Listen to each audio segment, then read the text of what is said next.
Bilboko udalak terrorismoaren eta indar politiko zein polizialaren biktima komentzeko eskultura multzoa inauguratu zuen atzo. Udal gobernuaren esanetan, biktima oroitzeko asmoarekin gauzatu dute ekimena.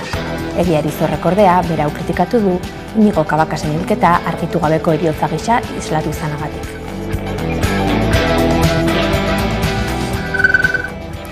Eguerdian. Osakidetzan lehen arretaren kalitatea bere gobernuaren helburu nagusietako bat dela baieztatu du Imanol Pradales Eusko Jaurlaritzako lehendakariak. Lehen mailako arreta funtsezko ardatza dela gaur ere berretzi behar dugu, esan behar dugu, eta gehiago sendatuko dugula eta indartuko dugula gaur ere iragarri nahi dugu. Eta horretarako neurri batzuk aipatu, momentu honetan ja martxan dauden neurriak. Sistema hobetzeko talka plana. Hau iragarri genuen eta martxan da. Atzerapenak murrizteko asko jota 24 ordutan eta beste batzuetan 48 ordutan ez bada oso larria. Fermin Muguruzak pasaden larunbatean Martuteneko kartzelan kontzertua eskaini ostean, Eusko Jaurlaritzako Justizia Sailak aurrerantzean espetxetan gauzatuko diren kultur emanaldiei neurri gogorragoak ipiniko zaizkiela jakinarazi du. Muguruzak sarri-sarri kantatu izanagatik eman du aditzera Jaurlaritzak erabakia, biktimak minduta ez sentitzearen argudiopean.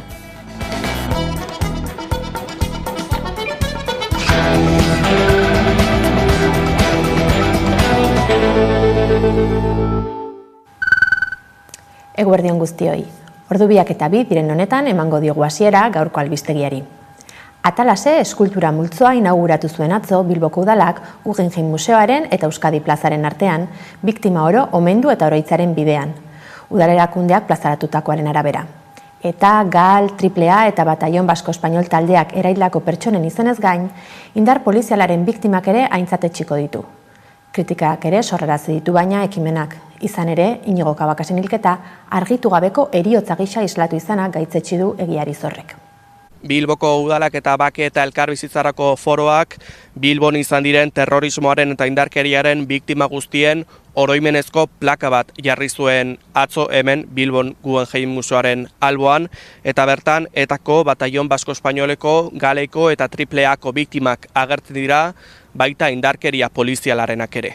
Dena den arreta deitu duen izen bakanetako bat Inigo Cabakasena izan da, behar beste argitu ez diren kasuen artean kokatu baitute.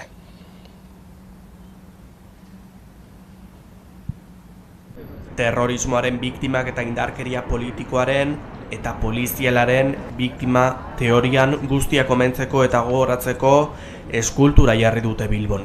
Etaren, Galen, Batallon Basko Espainolen eta AAAren taldeen biktimak jasotzen ditu, baita polizia indarkeriarenak ere. Egien ahasgarri edo argitu gabeko biktimak ere aitortzen ditu, eta Inigo Cabakasen kasua argitasun nahikorik gabeko kasutzat jo dute. Egiari Zor Fundazioak gogoratu du 2012 urtean ertzaintzaren pilotakada baten ondorioz hil zela Inigo Cabakas, eta onartezintzat jo du Bilboko udalaren erabakia. Era berean nabarmendu du, zerrenda horretan ez duela sartu, Mikel Martínez de Murguia Mendizabal, Eusko Jaurlaritzak Guardia Zibilaren esekuzio extrajudizialaren biktima gisa ofizialki aitortuta badago ere. Jose Ramon Mandak sortutako eskultura multzoa, Altzairuzko eskultura handi batek eta Markina Semeingo marmol beltzezko 5 bankuk osatzen dute. Mazarredo Zumarkalean dago Guggenheim eta Arte Eder Museoen artean.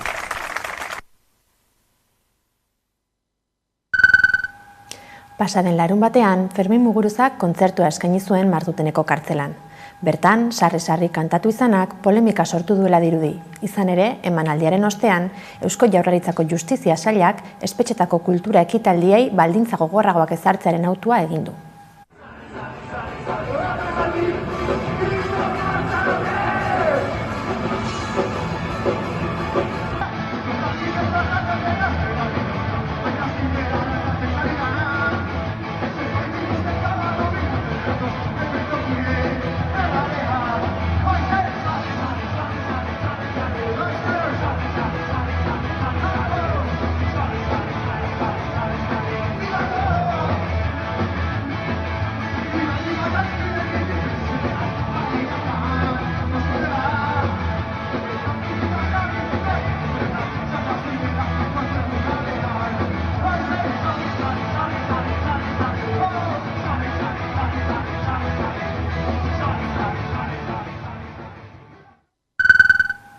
Gaur goizean hasi da Bilbon 2019an Voxen hauteskunde ekitaldi batean sortutako istiluen inguruko auziperatuen bigarren epaiketa eguna. Auzi honen azken jardunaldia izango den honetan izan da Xabi Alo. Epaiketaren bigarren saioa egiten ari dira Bizkaiko probintzia auzitegian. Xabier Monjeren lekukoek deklaratu dute lehenengo, Monjek berak deklaratu du ostean, eta berretsi du beste behin ere politikaz bakarrik hitz egiteko gerturatu zela Voxeko hautagaiarengana, eta besteak beste Atxuri auzoko migrazioaz hitz egin zutela. Empezaron a gritar desde la mesa, desde la carpa de Vox, y en ese momento, claro, yo me quedé pues un poco extrañado, porque si yo con estas personas no he hecho más que hablar, ¿no? No sé qué estaban diciendo de mí, pero no puedo recuerdo, pero no era bonito. Y entonces vino un antidisturbios, me cogió por las espaldas y me tumbó al suelo, entre los contenedores. Y en ese momento empecé a gritar, laguncha, laguncha, que quiere decir ayuda, ayuda, y me soltó. Inmediatamente vino el mismo agente de la Ertzaintza que me había dicho que podía hablar más tarde, que era muy amablemente, siempre, y en ese momento me dijo, lo siento, pero no voy a tener más remedio que identificarle. EAJaren barne prozesua amaitzear dago lurraldetako buruzagitzei dagokienez. Araban, Jone Berriozabal izango da bertako burubatzarreko presidente, atzo argitaratutako emaitzen arabera. Bizkaia eta Gipuzkoan gauzak nahiko argi ageri dira eta aurreikuspenen arabera David Salinas eta Maria Eugenia Arrizabalaga gailenduko dira urrenez urren. Jone Berriozabal izango da Arabako burubatzarraren urrengo presidentea. Alderdiak larun batean Gasteizen egingo duen lurralde batzarrean hautatua izateko beharrezko botoak lortu ondoren. Tokiko zenbait batzarren ostean Berriozabalek babes nahikoa izan du astelehen honetan herrialdeko batzokietan egin diren bozketetan. Gorka Hurtaran Gasteizko alkate ohiaren gainetik alegia. Gauzak horrela, larun batetik aurrera Berriozabalek Jose Antonio Suso ordezkatuko du lurraldeko alderdiaren ordezkaritzan. Postua lehendabiziz emakume batek betetzen duelarik.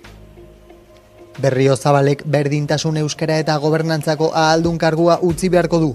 Arabako buru batzarreko presidente postuarekin bateragarria ez delako. Gipuzkoan Eneko Goia eta Imanol Lasa hautagaiek parte ez hartzea erabaki ondoren, Maria Eugenia Arrizabalaga izango da lurraldeko hautagai bakarra. Bizkaian berriz, David Salinas Armendariz eta Iñigo Ansola hautagaiek lehian jarraitzen dute. Alderdiak Salinas Armendarizi hauteskunde kanpainan bere webgunea eta sare sozialak erabiltzea debekatu ostean.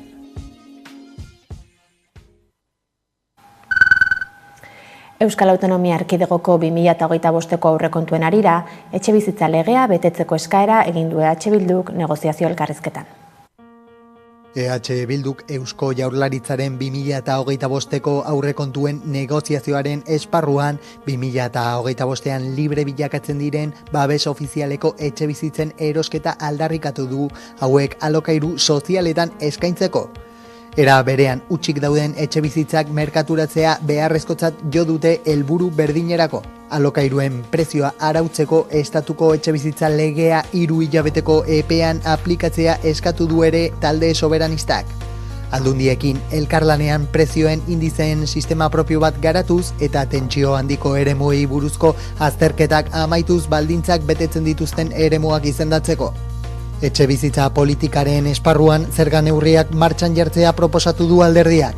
Hala nola jabe errentariei referentzia prezioen indizeen sistema propio baten araberako hobariak eta penalizazioak ezartzea. Neurri sozialen barruan, Euskal Autonomia Erkidegoan ezaugarri sozioekonomikoen araberako lanbide arteko gutxieneko soldata eredu propioa aldarrikatu du EH Bilduk. 2025ko lehenengo 2 hilabetetan negoziazio kolektiborako mahai baten deialdia eskatuz. Zaintzaren alorrean, sektoreko irabazi asmoa desagerrarazteko pausoak ematea beharrezkoa dela adierazi du talde soberanistak, zaintzen sistema publiko komunitarioa eraikitzeko helburuarekin. Bukatzeko fiskalitateari dagokionez, neoliberalismoaren osteko fiskalitate baten oinarriak jartzeko eskaria egin du EH Bilduk. Errenta aitorpenean progresibitate handiagoa, sozietateen zerga osorik berrikustea, fortuna handien gaineko zerga eta iruzur fiskalaren behatokia sortzea dira besteak beste fiskalitateari buruz egindako eskariak. EAJaren barne prozesuaren inguruko albistea sartu aurretik esandakoaren inguruan zuzenketa bat, Bizkaian David Salinas ez da aurreikusten irabazle irtetea, Inigo Ansola baizik. Gizarte arloan berriz, Osakidetzaren egoera hobetzearen aldeko apustua egingo duela adierazi du Imanol Pradales Eusko Jaurlaritzako lehendakariak. Osasun sailak martxan jarriko dituen neurri berrien artean, psikologo komunitarioak eta optometristak lehen arretako zerbitzuaren parte izaten hasiko direla jakinarazi du Pradalesek.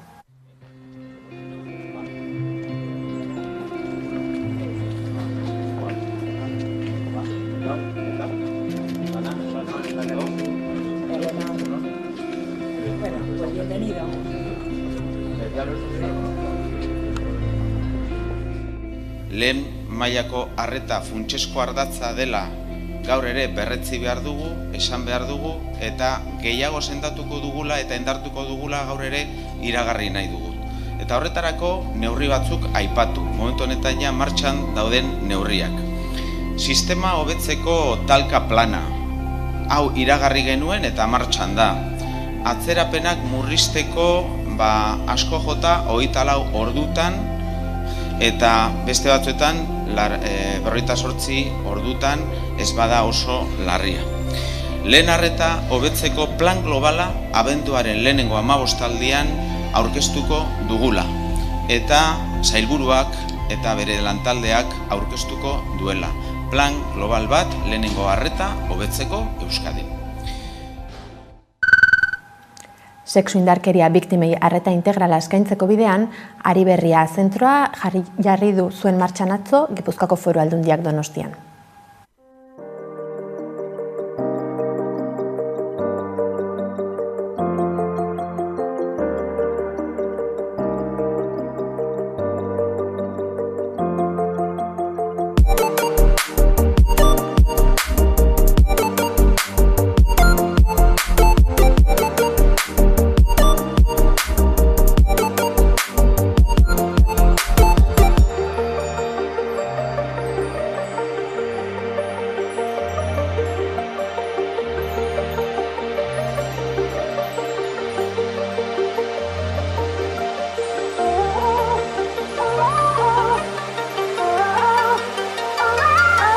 Hain justu lan asko daukagulako eta emakumeek behar dutelako arreta bat, erabatekoa integrala, horregatik sortzen dira horrelako espazioak.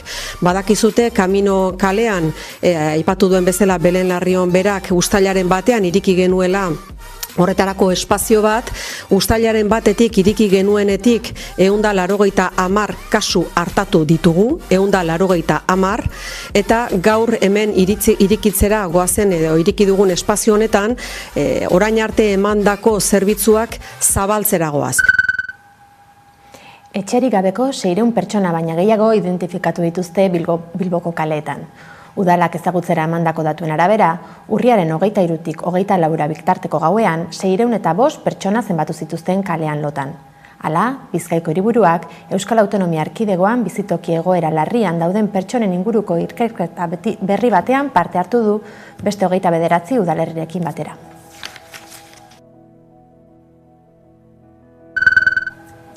Lanbide, Araba, Bizkaia eta Gipuzkoako enplegu zerbitzuak postontzi anonimo bat ezartzea erabaki du, diru-sarrerak bermatzeko errenta eta bizitzeko gutxieneko diru-sarrera diru-laguntzen inguruan egon daitezkeen ustezko iruzurrak salatzeko. EH Bilduk gogor gaitzetsi du ekimena.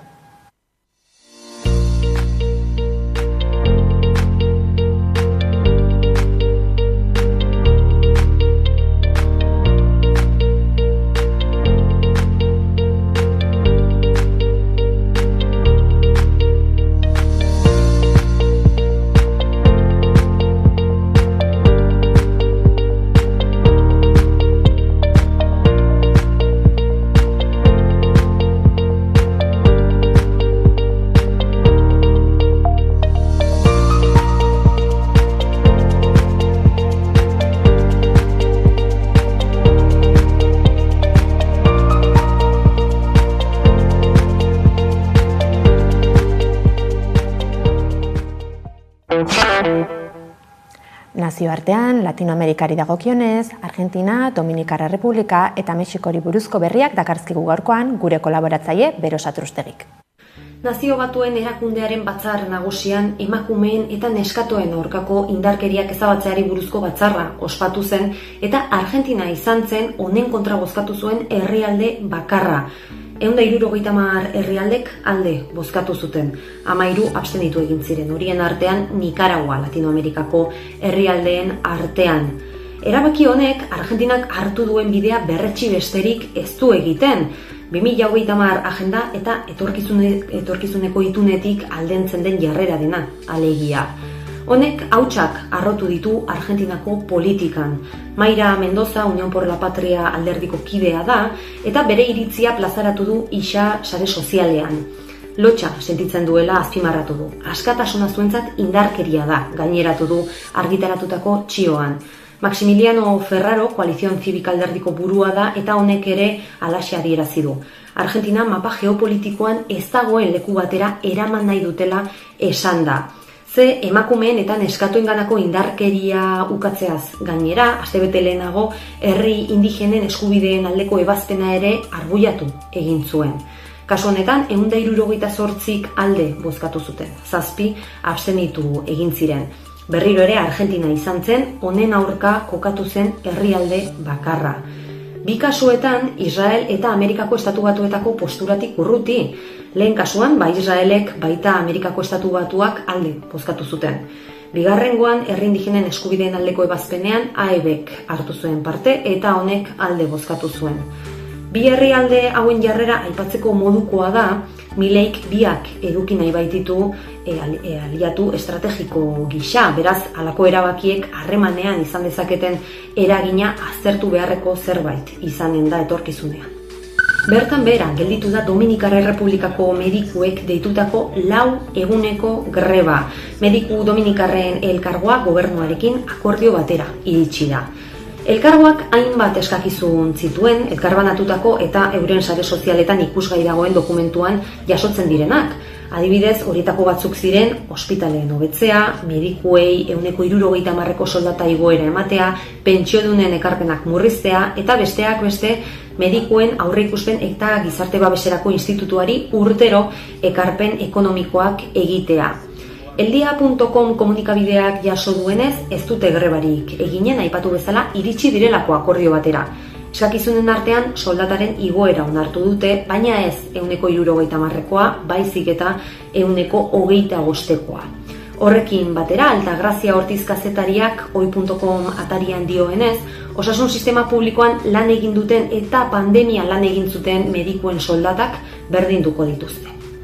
Mexikoko presidenteak 2025erako aurrekontua aurkeztu du. Gastu sozialean, etxebizitzen eraikuntzan eta trenbide eta azpiegituren garapenean oinarritzen dena, El País berripaperak jaso duenez.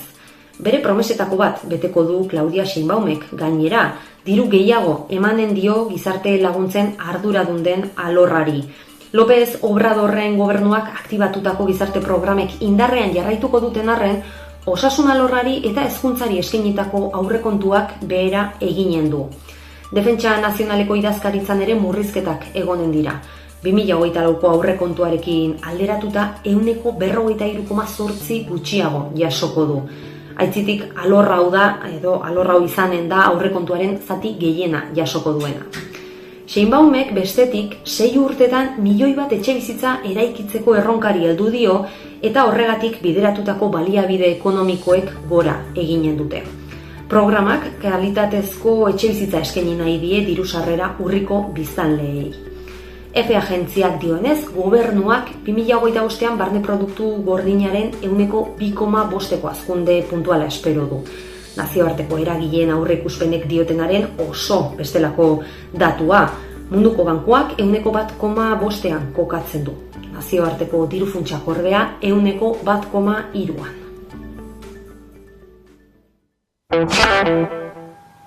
Txin Mafiaren azkeneko kontzertua noiz izango den badakigu jada. Talde nafarrak Bilboko Kubek Arektoan eskainiko du bere azken ikuskizuna datorren martxoaren 28an.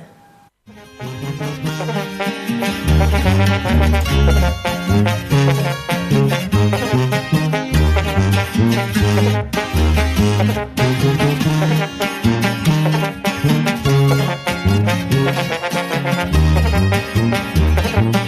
y yo no nos entendemos, es un mus corrido. Dentro de este puto juego acabo vencido. Te tiro y no me coges ni un envido. Y a mí se me encoge el pecho, estoy mal herido. Por la puerta grande entramos y éramos como mi carne. Pero te acabo frustrando que me hablaras siempre en balde. No quería entender señales, quería echar orden a grande. Y ahora nos están echando y nunca nos vi tan distantes. Y el trauma que nació de haber perdido. Euskal Herriko natura hobe ezagutzeko bidean, 4 gida argitaratu berri ditu Arantzadik. Bertan, zuhaitz, landare, tximeleta eta gaztien inguruko datuak plazaratu ditu elkarteak.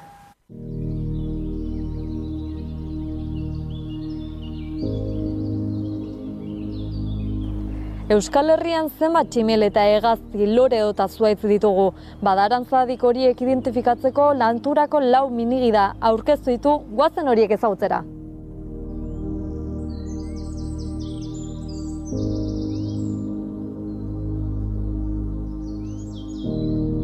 Arantzadik zientzia elkarte bada, 75 urte baino gehiago dituena gaur egun. 13 sail gaude horren baitan, eta 13 sail horietan naturzientzien sail batzuk ere kokatzen dira. Hor botanika dago adibidez, ni sail horren kide eta langile naiz, eta ornitologia eta entomologiako sailekin batera 4 gida kaleratu ditugu duela oso gutxi.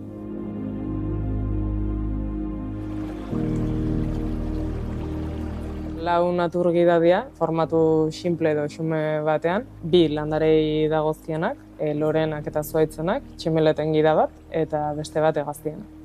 Eta hauen helburua da edozein naturzale, edozein erabiltzaileek naturara gerturatu eta pixka bat espezie horiek ezagutzen hastea. Pentsatzen dut landa eremuan bizi den jendea konektatu dagoela eta azkenean jakintza hori ere jaso duela bere gurasoen gandik, eta erabilera egiten duenez eremuarena konexio horrek ahalbidetzen du espezie gehiagoren ezagutza. Hirietan bizi garenok nolabeteko deskonexio handiagoa daukagu gaur egun, ez? Egia da eskoletan indarra handia egiten ari dela ingurumen hezkuntzan, eta hori ere lagungarria da, baina gida hauek ere lagungarri izan nahi dute euskarazko izenak eta espezie guzti hauek erakusteko. Gida bakoitzak bere berezitasunak ditu, izenburuak dioen bezala dira ezagutu beharreko 1 edo 11 espezie. Jarri ditugunak dira esan dezagun garrantzitsuenak, arruntenak, dauzkagun milaka espezie guztien artean talde bakoitzen, lehenengo sarbide bat egiteko nolabait natur inguru edo espezie talde horretara, ezagutu beharrekoak derrigor.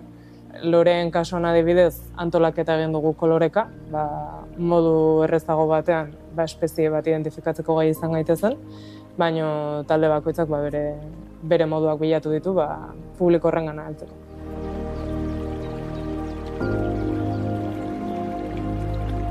Gida hauetan aurkituko ditugun espezien artean adibidez hegaztietan ia gehienok ezagutuko dugu zer den basatea. Dela edozein hiriko parketan edo herriko parketan aurkitu dezakegun eta putzu txiki bat baldin badago.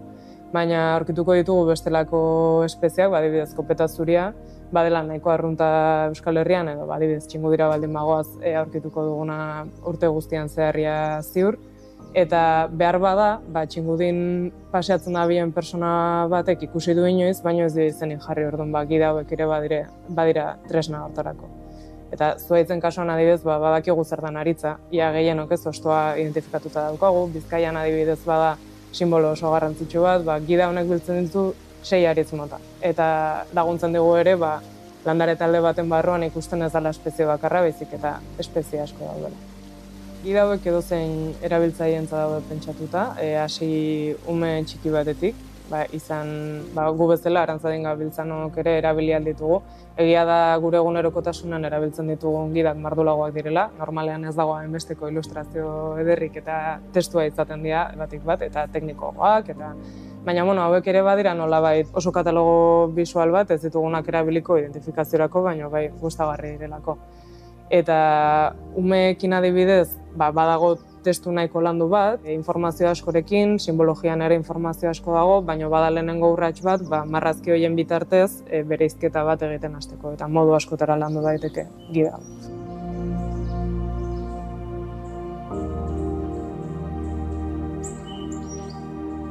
Eraketa prozesua nahiko luzea izan da, ia 2 urteko lana ari gara.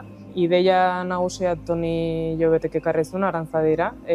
Bera da gidan ilustratzailea eta formatu hau existitzen da Katalunian. Hori ikusten da eta lektiorekin batera kaleratzen dituzte eta badituzte uste eta 17 bat izenburu gida hauetan.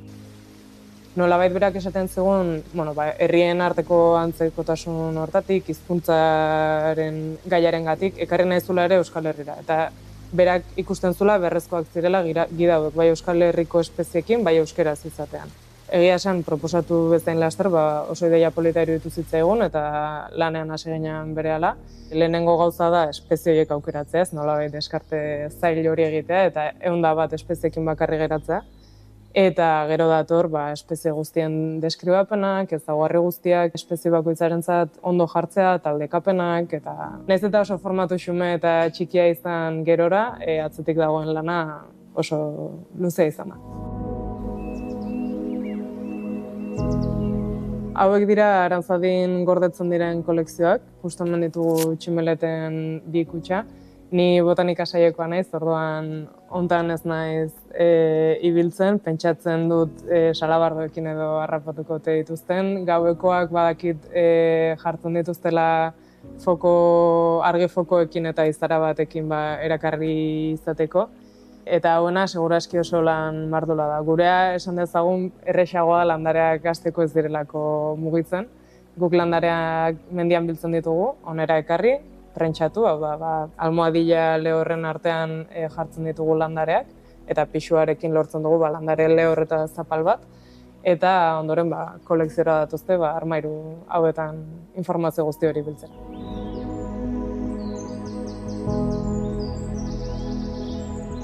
Kolekzioak dira oso tresna garrantzitsua, edozein ikerlarirentzat, baita gizartearentzat ere. Baimentzen digute jakita espezie konkretu bat egon dela toki eta baldintza zehatz batzuetan. Azkenean ez dira bakarrik espeziak biltzen direna, baizik eta informazio asko dago hauen atzetik. Kokalekoa, eguna, zeinek bildu duen, ikerketa mordo bat egiteko balio du, ikusteko ze aldaketa egon diren, jakiteko espeziak desagertu diren, edo agertu diren berriz. Azkenean da gure naturaren registro oso zehatz bat. Euki izan ditugu zita zahar batzuk, agian ez herbarioan gordetako pleguenak, baina zitan beste datu base bat badaukagu. Eta gaur egun jun eta ezin aurkitu landare hori. Orduan egia da norbaitek bertan erregistratu zuela eta gaur egun ez dela berriz aurkitu, beraz ezin jakin plegu bat gabe benetan hor zegoen edo ez. Gaur egun erabilera anitzak ari zaizkio ematen. Badugu botanikan beste proiektu bat, Filopir izenekoa, ari garena herbarioko plegoak erabiltzen, genetika egiteko. Herbarioetako landaren materialetatik abiatuta, ari gea eraikitzen saiatzen Pirineotako landaren loredun guztien, esan dezagun zuhaitz genealogikoa, ez? Filogenea hori ari gera eraikitzen saiatzen. Geroz eta tresna gehiago dauzkagu eskura eta geroz eta erabilera gehiago enpiko dute herbario hauek. Tonik berak proposatu zugun, berak badituela beste izenburu batzuk buruan eta gustatuko litzaiokela gurekin harremanetan jarraitzea. Baldin badator proposamena ongi etorria izango da noski. Ilustrazioak berak egiten ditu, beraz elkarlan bat izan beharko da. Eta gu oso gustura gaude emaitzarekin, así que ea lortzen dugun nahi.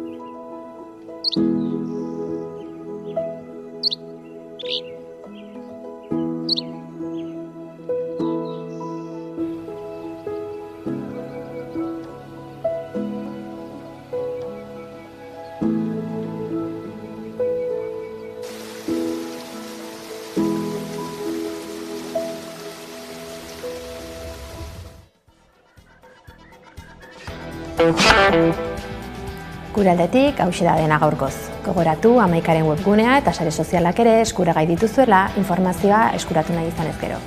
Mila esker, zuen arretagatik ondo izan eta bihar arte.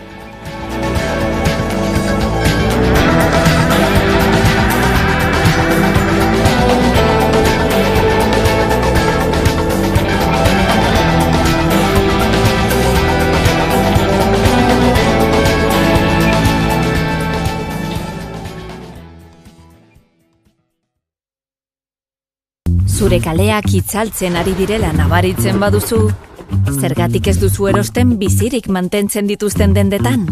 Zure komunitateak aurrera egiten jarraitzea nahi baduzu, zergatik ez duzu erosten zure herriko dendetan? Ingurumenak kezkatzen bazaitu, zergatik bilatzen duzu urruti gertu eros dezakezuna? Bertakoa gogoan izan da, etorkizuna, aurrerapena eta jasangarritasuna erosten dituzu. Hartu gogoan bertakoa, Eusko Jaurlaritza. Emakumeen aurkako indarkeria asmakizun bat da. Indarkeriak ez du generorik. Beste herrialde batzuetako kontua da matxismoa, ez hemengoa. Indarkeria matxista ukatzea, haren alde egitea da. Batu gaitezen geldiarazteko.